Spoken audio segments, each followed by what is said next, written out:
경험해보지 않은 것을 경험하는 것, 가장 행복감이 높은 행위라고 생각하는데 하나의 여행이라고 생각했으면 좋겠다고 생각을 해서 공부는 여행이다 이렇게 생각하고 있습니다. 반응이 생각보다 되게 기분이 좋게 좋은 반응들이 많았고, 이게 일단 머리 스타일이 이상하다, 안경을 왜 안 썼냐, 디미남이라고 부르는 친구들이 많이 생겨가지고 생각보다 너무 만족스럽게 생각하고 있고요.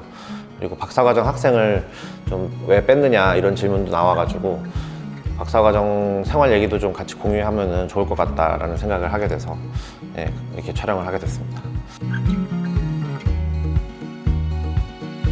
석사랑 박사랑 같은 공간에서 했는데 아이다스라고 International Design School for Advanced Studies라고 국제 디자인 전문 대학원이 있어요, 홍익대학교에. 그래서 거기서 지도 교수님 만나서 논문도 쓰고 박사 논문만 쓰면 졸업인데 아직 졸업을 못 하고 있습니다.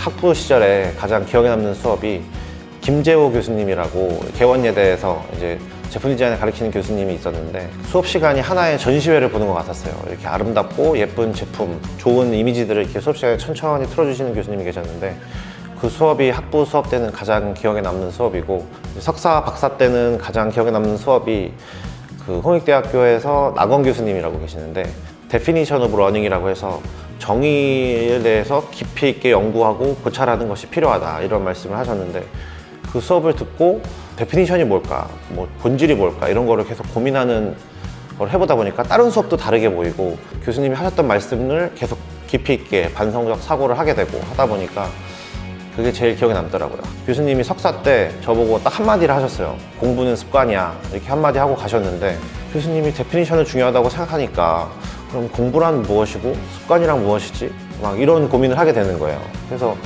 그걸 고민하면서 사람들한테도 물어보고 또 저 스스로 공부하고 연구하고 하다 보니까 또 습관이라는 게 사실 우선순위에 대한 배분이구나 이런 것도 좀 생각을 하게 되고, 이제 그래서 그 수업이 가장 기억에 남아요. 또 한 가지 조금 더 추가로 말씀드리자면, 데피니션이 무엇이냐 이렇게 저한테 질문을 하셨어요. 근데 잘 모르겠습니다 이렇게 했더니, 데피니션은 약속이라고 하시더라고요. 서로 간에 소통을 위해서 이 단어는 그렇게 부르기로 우리는 약속을 한 거다. 그래서 사전에다가 그렇게 표시도 하고, 또 인지도 높고 신뢰도 높은 기관에다가 의뢰해서 그렇게 단어를 부르는 거다 이렇게 말씀해 주셨는데, 그 순간순간 하나가 기억에 너무 많이 남아서 저도 이제 수업을 나건 교수님과 김재호 교수님의 수업을 잘 섞어서 하려고 노력을 하고 있습니다. 제가 공부란 습관이라는 말을 듣고 공부란 도대체 무엇일까라는 생각을 해봤는데, 완벽한 공부법이라는 책이 있어요. 공부를 어떻게 해야 되고 이런 거에 대해서는 많이 나와 있는데 과연 무엇이냐라는 거에 대해서는 아무도 얘기를 안 해주셨더라고요, 거기서. 그래서 제가 스스로 정의를 한번 해봤어요.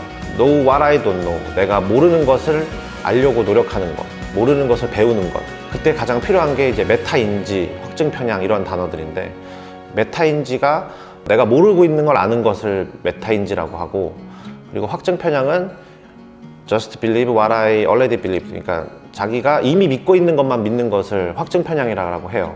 공부란 확증 편향을 줄이고 메타인지를 올리는 행위다. 이렇게 어렵게 표현하면 그렇고, 쉽게 말해서는 모르는 것을 배우려는 것.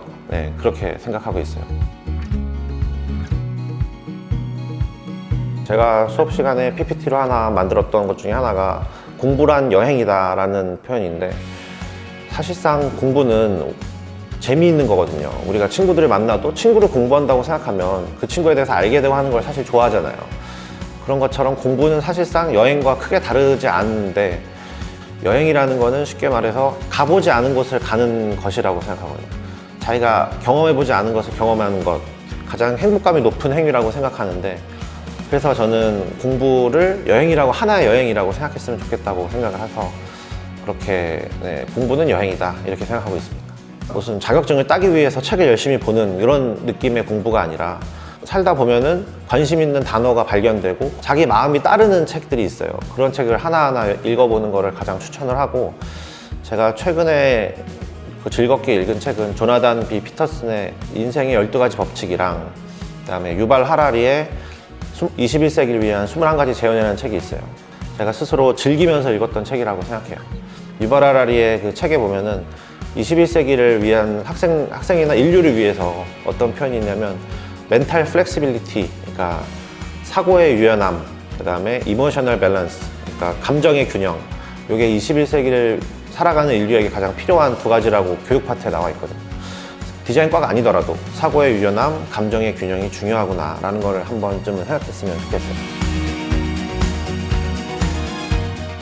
제가 여행을 사실 많이 가본 편이긴 해요. 여행 많이 가봤는데 돈을 많이 내고 간 여행인데 정말 만족감이 없었던 여행도 많이 있었고, 돈이 조금 들었는데도 즐겁게 한 번 더 가고 싶은 여행이 있었어요.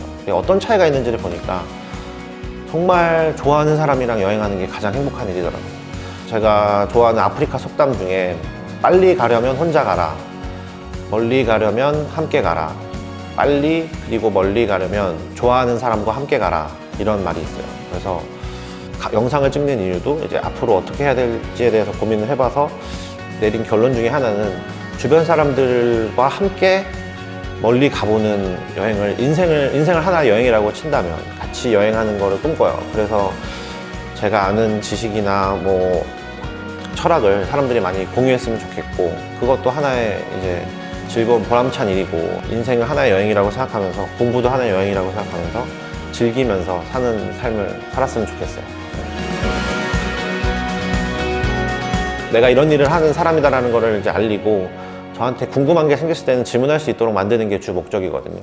저는 그래서 외국어로도 좀 번역을 했으면 좋겠어요. 디자인이라는 게 모든 사람이 사실 관심 있는 부분이라고 생각해요. 뭐 공부를 했든 안 했든 예쁜 거 좋아하면은 디자인에 관심 있는 거고, 좋은 기능이 있는 제품을 보다 보면 또 디자인에 관심 있는 거고, 디자인에 사람들이 많이 관심을 가졌으면 좋겠고, 그 질문을 저한테 했으면 좋겠어요. 저도 아직 모르는 게 많지만 제가 모르는 게 있으면 지도 교수님한테 여쭤봐서 그 질문을 받아서 제가 요약 정리해서 말씀드릴 생각이거든요.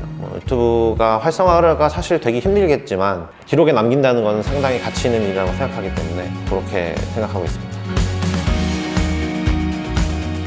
학부 때 일러스트랑 포토샵이랑 뭐 이런 것들을 배웠었어요. 근데 시간이 지나다 보니까 사실상 테크닉보다 더 중요한 것들이 많이 있다는 거를 간과하게 되는 게 현실이더라고요.